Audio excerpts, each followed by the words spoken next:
Welcome to Soumith media. ఇటీవలే బచ్చలమల్లి సినిమాతో ప్రేక్షకుల ముందుకొచ్చాడు Allari Naresh. Rural action drama నేపథ్యంలో తెరకెక్కిన ఈ చిత్రానికి సుబ్బు మంగాదేవి దర్శకత్వం వహించాడు. డిసెంబర్ 20న థియేటర్లలో విడుదలైన ఈ చిత్రం మిక్స్డ్ రెస్పాన్స్ రాబట్టుకుంది.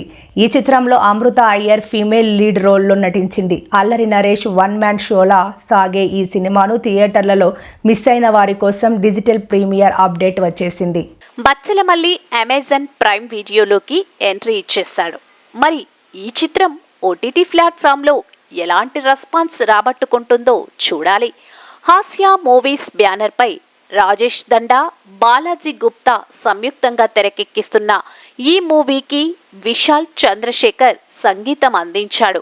రావు రమేష్, హరితేజ, ప్రవీణ్, రోహిణి, అచ్యుత్ కుమార్, బలగం జయరాం ఇతర కీలక పాత్రల్లో నటించారు.